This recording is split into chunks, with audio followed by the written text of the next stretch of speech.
আজকে থেকে বহু বছর আগে, আমার কথাটা একটু শুনেন, বহু বছর আগে একটা ধর্মযাজক ছিল খ্রিস্টান।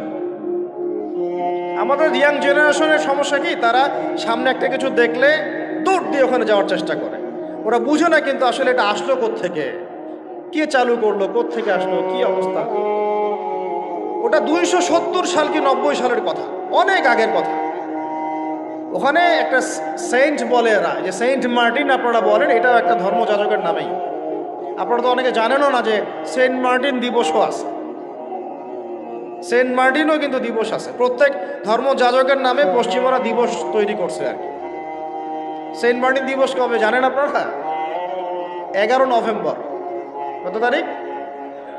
11 নভেম্বর। তা ওটা আবার পালন করতে চায় না।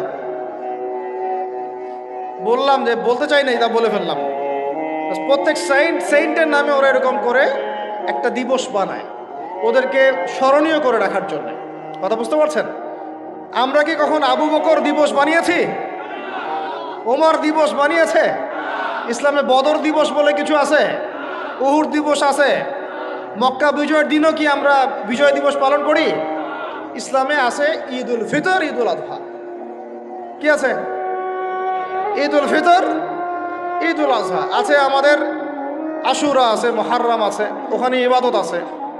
তারপরে আমাদের আরাফার দিনে সওমের ব্যাপার আছে, জিলহজে হজের ব্যাপার আছে, রমাদানের ব্যাপার আছে, এইগুলো আছে। আমরা কি নির্দিষ্ট করে কোনো দিনকে শুভ অশুভ এরকম ফিক্স করি? এই দিনটা শুভ, এই দিনটা অশুভ? নাউজুবিল্লাহ, এগুলো তো শিরক। এগুলো কি? ওই সাইন্টের নাম ছিল ভ্যালেন্টাইন। ও নিজে ছিল একজন চরিত্রহীন, ছোট ছোট মেয়েদেরকে ফুসলিয়ে ফাসলিয়ে বিছানায় নিত এবং ওটাকে সে বৈধতা দেওয়ার চেষ্টা করত।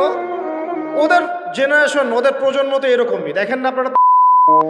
ওদের ওখানে, ওদের তো ফ্রি দেশ, কি বলে ফ্রি দেশ, মানে যে যার সাথে করতে পারে। এখানে বৈবাহিক সম্পর্ক করে করতে হবে জরুরি না। ওখানে যে যা, এটা বাক স্বাধীনতা, ওদের ব্যক্তি স্বাধীনতা। ইচ্ছা হইলে একজন মদ খাইলেও গিয়ে রাত কাটাইলো, কোনো সমস্যা নাই।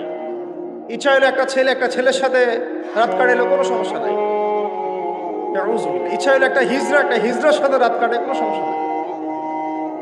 ইচ্ছা হইলো, মানে কি বলবো, একটা ছেলে 5টা মেয়ের সাথে একসাথে জেনা করলো, তাও সমস্যা নেই।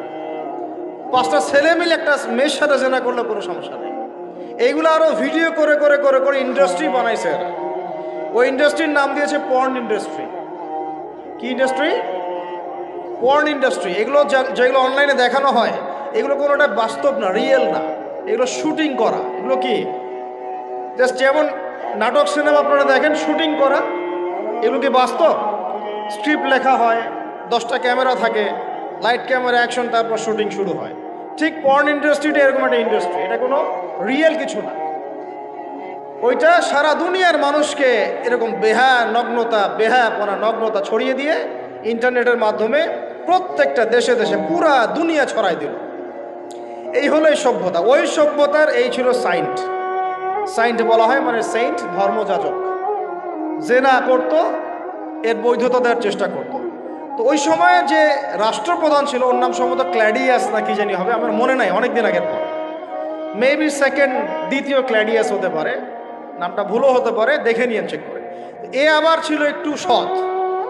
এ দেখছে না, এগুলো তো চলবে না, এরকম ধর্মের নাম দিয়ে আপনি মেয়েদের সাথে এরকম করবেন, কি বলে নষ্টামি করবেন, এগুলো চলবে না। ওকে ধরে জেলখানায় ঢুকাইছে। জেলখানায় ঢুকানোর পরে একজন কারারক্ষী আছে, ওই কারারক্ষীর মেয়ে আবার অন্ধ, আর এ সাইন্ট আবার চিকিৎসকও ছিল, সে আবার ট্রিটমেন্টও করত, চিকিৎসকও ছিল।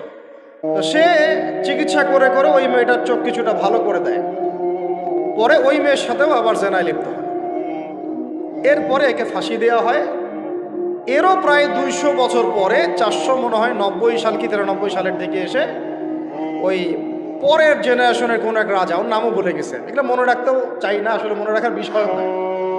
সে এসে ওই দিবসটাকে চালু করলো, যে সে একটা খুব বড় মস্ত প্রেমিক ছিল, মহাপুরুষ ছিল, মহাপ্রেমিক ছিল, তাকে স্মরণ করে রাখা উচিত, স্মরণীয় করে রাখা উচিত। ওই সময় থেকে এই যে 14 ফেব্রুয়ারি ভ্যালেন্টাইন্স ডে চালু হয়েছে। এরপরে ইউরোপের মধ্যে শোনেন, ইউরোপের মধ্যে কয়েকটা দেশ ছাড়া কেউই এটাকে গ্রহণ করে নাই। ইতালিতে এই ঘটনাটা ঘটছে, স্বয়ং ফ্রান্সও এটা অনেক সময় গ্রহণ করে নাই। ফ্রান্সে 1779 সালের দিকে 1779 সালের দিকে ফ্রান্স সরকার এটাকে নিষিদ্ধ করছিল। ওরাই মানে নাই, অস্ট্রিয়া হাঙ্গেরি মানে নাই, জার্মানি মানে নাই। এরা বলছে এইসব নষ্টামি আবার দিবস পালন করার কি আছে। ওরা কিন্তু মুসলিম ছিল না, অমুসলিম, তারাই মানে নাই।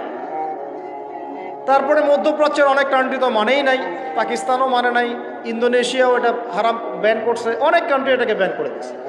শুধু দুইটা কান্ট্রির কথা বলবো। কয়টা বলেন? দুইটা কান্ট্রি। একটা নাম ব্রিটেন, ওই যে আপনারা লন্ডন যেতে চান যেখানে, আরেকটার নাম হচ্ছে আমেরিকা। শুধুমাত্র ব্রিটেনই প্রতি বছর প্রায় 100 কোটি পাউন্ড খরচ করে এই দিবসটাকে জিয়ে রাখার জন্য এবং সারা বিশ্বটাকে ছড়ায় দেওয়ার জন্য। আর কত শুনবেন, এগুলো বলতে থাকলে এগুলো নিয়েই রাত পার করা যায়।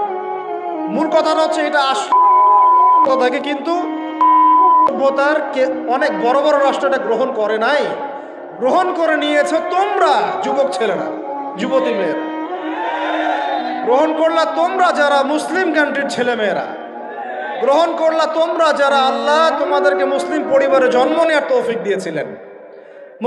গ্রহণ করলো কারা? যারা উম্মতে মুহাম্মাদি বলে দাবি করে। চিন্তা করা যায়। আর বাংলাদেশে সুবহানাল্লাহ, বাংলাদেশে এটা কিন্তু ছিল না। 1993 সালের আগ পর্যন্ত এটা ছিল না। কত সাল বলেন? 1993 সালের আগ পর্যন্ত বাংলাদেশে এটা চালু হয় নাই। আপনারা হিস্ট্রি ঘাটেন, পড়েন যে কবে থেকে এটা শুরু হলো। 1993 সালে ওই সময় একটা পত্রিকা ছিল, সম্ভবত তার নাম জয় জয় দিন, নাম শুনছেন? ওর একটা সম্পাদক ছিল, তার নাম হচ্ছে শফিক রহমান। কি রহমান? অনলাইনে ঘাটেন, দেখেন পাবেন। লন্ডনে থাকতো, ওখানে পড়াশোনা করছে, ওখানকার কৃষ্টি কালচার শিখে এসে 1993 সালে প্রথম বাংলাদেশের মাটিতে এইভাবে ঢাকঢোল পিটায় এই বিশ্ব ভালোবাসা দিবস চালু করা হলো, যার মধ্য দিয়ে এই কাজগুলো এখন হচ্ছে। কত সালে? 1993। এই যে ইয়াং জেনারেশন কেউই জানে না, এগুলো ছুটতেছে, একটার পিছনে ছুটতেছে। আমাদের ইয়াংদের মূল প্রবলেম এটা, একটা সামনে কিছু দেখলেই দৌড় দেওয়া শুরু করো। আর দাঁড়াও রে ভাই, দেখো এটা কার, কোত্থেকে আসছে, এর সাথে আমাদের কোনো সম্পর্ক আছে কিনা, এটা আমাদের সংস্কৃতি কিনা, এটা করলে আল্লাহ আবার আমাকে ধরবে কিনা, রসুল আবার আমার উপর রাগ হবে কিনা কে আমাদের মাঠে, আমার আমল নামে আবার গোনা জমাবে কিনা, এগুলো হিসাব আমি কেমন করে দিব, এই চিন্তা করতে হবে না? তুমি তো ভাই মুসলিম পরিবারের যুবক, মুসলিম পরিবারের যুবতী, তোমাদের দ্বারা তো এটা আশা করা যায় না। অন্যরা করুক, সেটা না হয় আলাদা বিষয়, আমরা ওগুলো দেখতেও চাই না কে কি করে। 1993-তে এটা বাংলাদেশে আসছে, আবার বাংলাদেশে আবার ডাবল জাহেলিয়াত আসছে। কিরকম? যেটা আবার অন্য কান্ট্রিতে আসে না। বাংলাদেশে এই দিনে আবার আরো একটা দিবস একসাথে, ওটার নাম পহেলা ফাল্গুন। কি নাম বলেন? এই দুইটা মিলে এখন উদযাপন হবে কালকে থেকে। এই উদযাপন করতে আপনাদের সাগর পারে সব ভিড় জমায় ফেলছে, হোটেল সব বুকড, 3 গুণ 4 গুণ ভাড়া। মাশাআল্লাহ, আপনারাও তো যারা হোটেল মালিক আছেন এই সুযোগ লুফে নিচ্ছেন। হ্যাঁ, ব্যবসা বেশি হবে, তারপরে খাওয়া দাওয়ার হোটেলের প্রাইস বেশি হবে। শোনেন, একটা হারামকে কেন্দ্র করে যা কিছু অর্জন করবেন সব হারাম। একটা হারামকে কেন্দ্র করে যা কিছু অর্জন করবেন আপনি, সবই হারাম। বরং এখন আপনার বলা উচিত ছিল, ইমানদার হলে, আমার হোটেল আজকে বন্ধ, আমি এই দিবস উপলক্ষে ভাড়া দিই না। সাগরের সামনে তারা এগুলো করতেছে, সাগরের এক একটা ঢেউ এটা সাক্ষী থাকতেছে। এই সাগরের এক একটা ঢেউ, যে ঢেউ আল্লাহর হুকুমে আসে, আল্লাহর হুকুমে চলে। আপনি ইমানদার মানুষ, আল্লাহর বান্দা, আল্লাহর মুমিন বান্দা, আপনার জন্য আল্লাহ সাগরের তলদেশে অসংখ্য নিয়ামত রিজিক দিয়ে দিয়েছেন, আমাদের জন্য দিয়েছেন, ওকে আমাদের অনুগত করে দিয়েছেন।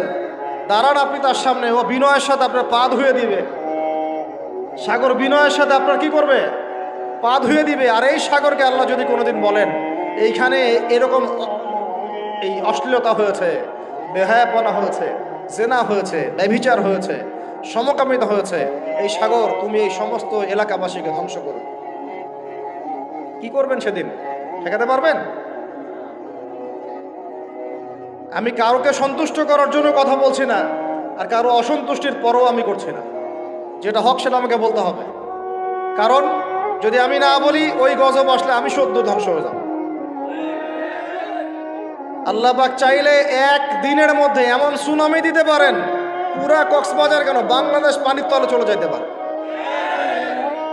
এই জায়গাকে বেছে নিছে এই সেনা দিবস পালন করার জন্য।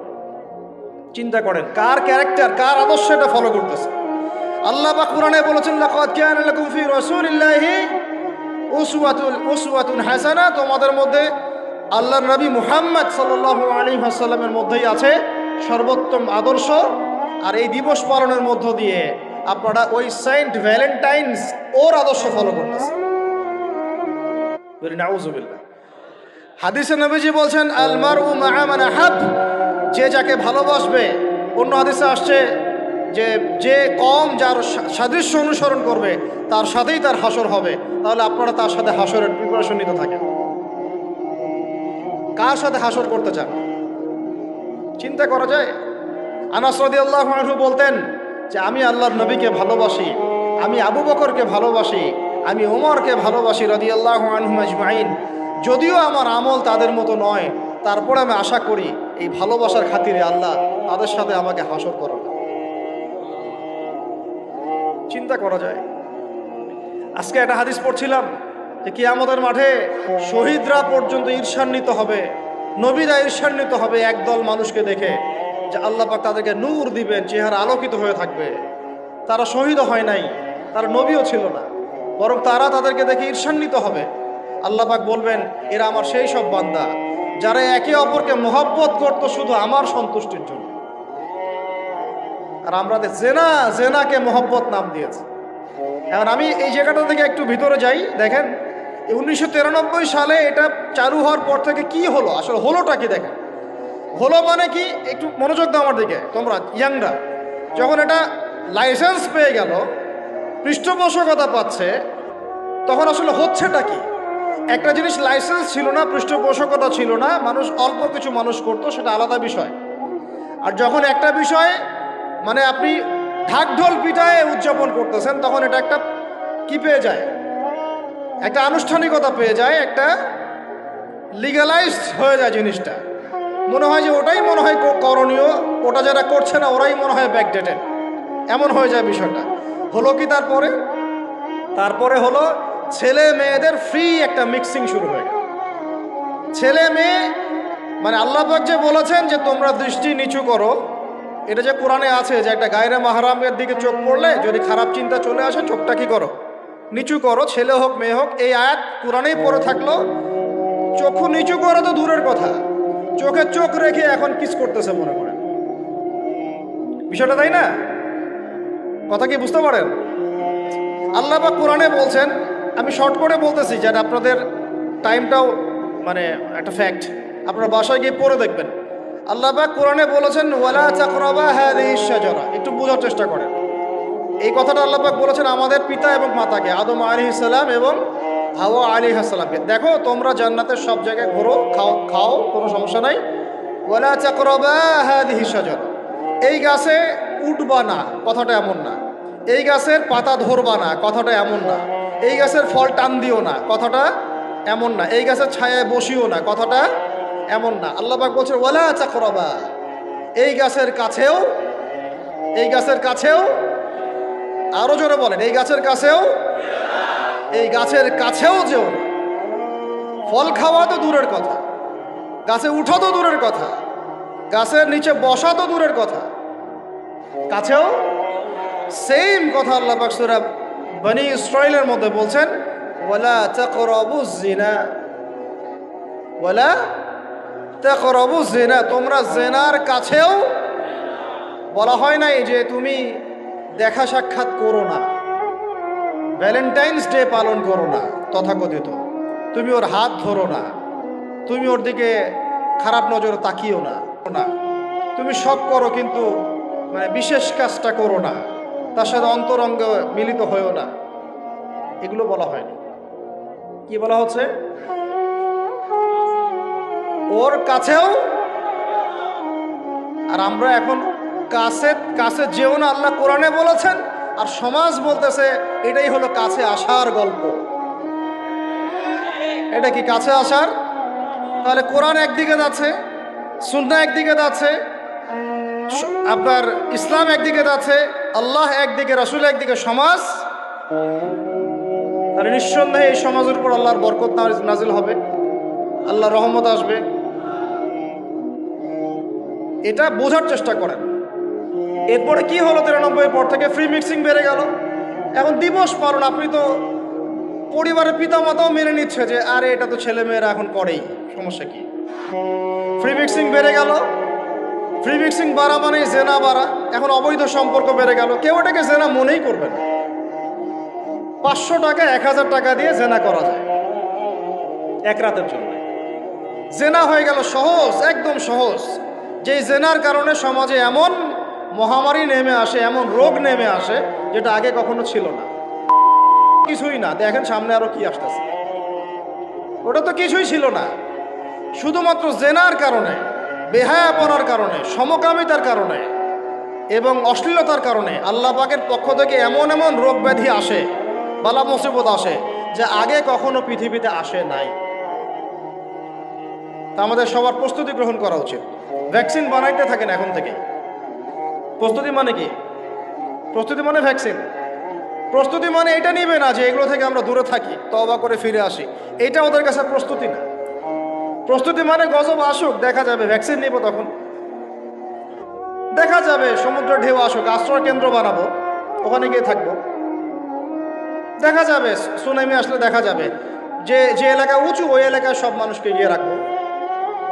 আমাদের প্রস্তুতি এইটা না যে আমরা আল্লাহর হারাম থেকে ফিরে আসি, তওবা করি, আল্লাহ বরকত দিবে, রহমত দিবে, মাফ করে দিবে। এটা প্রস্তুতি না আমাদের। এটাই হচ্ছে আমাদের বুদ্ধির অবস্থা। এই বুদ্ধি নিয়ে আমরা দাবি করি আমরা বুদ্ধিজীবী। এই বুদ্ধি নিয়ে আমরা সমাজ চালাই, এই মাথা নিয়ে আমরা সমাজ চালাই। কে টিকতে পারছে? ফেরাউন টিকতে পারছে? নমরুদ টিকতে পারছে? কে টিকতে পারছে পৃথিবীতে? আদ জাতি, সামুদ জাতি, কওমে নূহ, কওমে শুআয়ব, কে টিকতে পারছে? এখনকার নব্য যারা ফেরাউন, নব্য নমরুদ, নব্য আবু জাহেল, এরাও টিকতে পারবে? কশিন কালো। দেখেন তারপরে ফ্রি মিক্সিং বেড়ে গেল। প্রেমিক প্রেমিকা কপত কপতি, যুগল বিনিময়, যুগলবন্দি হচ্ছে। তারপরে জেনা বেড়ে গেল, পরকীয়াও বেড়ে গেল। জেনাও বেড়ে গেল, পরকীয়াও বেড়ে গেল। অথচ কোরআন বলছে জেনা করলে কোরআনের শাস্তি হচ্ছে 100 বেত্রাঘাত দিতে হবে। কতটা? আর ওইটা আপনি দিবস পালন করতেছেন এখন। আল্লাহ বলছেন এটা করলে 100 বেত্রাঘাত, আর 1 বছরের জন্যে ওই এলাকা থেকে নির্বাসন। এটা কোরআন বলছে, সূরা নূরের আয়াত 2 নম্বর 3 নম্বর আয়াত। এটা বলছে কোরআন, কথা বলছে এটা। আর সমাজ বলতেছে আসো কাছে আসার গল্প, আরো জেনা করো। আল্লাহ বলছেন কাছেও যেও না, আমি বলছি এটাই কাছে আসার গল্প। এরপরে বাড়লো পরকীয়া, এর সাথে আরো বিভিন্ন সিরিয়াল, হিন্দি সিরিয়াল, এইটা স্টার জলসা, জি বাংলা দেখে দেখে আমাদের একদম মাথাটা খারাপ হয়ে গেল। বাসায় বউ, বাইরে আরো 3টা 4টা, বাসায় স্বামী, বাইরে 3টা 4টা। এই সমস্যাটা রেয়ার না, অনেক বেশি বেশি ঘরে ঘরে ঢুকছে এটা। এখন ছেলে ছেলের সাথে জেনা করতেছে। এখন ছেলেও ভ্যালেন্টাইন্স পালন করবে কালকে। নাউজুবিল্লাহ, নাউজুবিল্লাহ। এটা কওমে লূত। এটা কোন কওম? কওমে লূত। আল্লাহ পাক ওই কওমকে এরকম করে মাটি থেকে উপরে উঠিয়ে পাথর নিক্ষেপ করে সবগুলোকে থেতলা করে মাটিতে দাফন করে দিয়েছিলেন। এখনো আপনি গুগল সার্চ করে দেখেন, জর্ডানের ডেড সি, মৃত সাগর, ওই জায়গাটা ছিল। কওমে সাদুম ওখানে থাকত। নিদর্শন সামনে পড়ে আছে। আর আমাদের নবীজি বলছেন তোমরা যদি সমকামী কাউকে পাও, আল্লাযী আমিলা আমালা কওমি লূত, যে কওমে লূতের আচরণ করেছে, ফাকতুলুল ফাইলা ওয়াল মাফউলা বিহি, তাহলে যে করেছে ওকে এবং যার সাথে করা হয়েছে দুইটাকে হত্যা করবে। কে বলেছেন? আপনার নবী। জি, যিনি সমাজ চালান তার নবী, যার হাতে সব অথরিটি আছে, আপনার নবী কথা বলেছেন। আপনি আপনার নবীর সামনে হাউজে কাউসারে কিভাবে দাঁড়াবেন এই ফিকির আপনি গ্রহণ করেন। আরো বলেছেন তিনি, উরজুমুলা আলা ওয়াল আসফালা মিনহুমা উরজুমুহুমা জামিআ, তোমরা সমকামী কাউকে পাইলে উপরে আছে যে আর নিচে যে আছে দুইটাকে এক রজম করে থ্যাতলা করে হত্যা করো। এটা কি ব্যক্তির জন্য এই দায়িত্বটা বর্তায় না এটা উপরের লেভেলের দায়িত্ব? এই হলো আল্লাহর বিধান, রাসূলের বিধান, আর এই হলো সমাজ, এই হলো আমাদের অবস্থা। এরপরে আমরা দাবি করতেছি আমরা মুসলমান, আমরা মানে মরার সাথে সাথেই জান্নাতে চলে যাবো। নাউযুবিল্লাহ, চিন্তা করা যায়?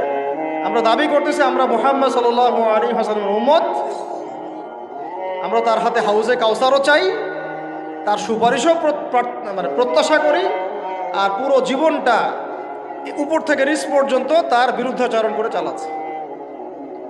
এটা আমাদের দেশে 1993 থেকে শুরু হয়।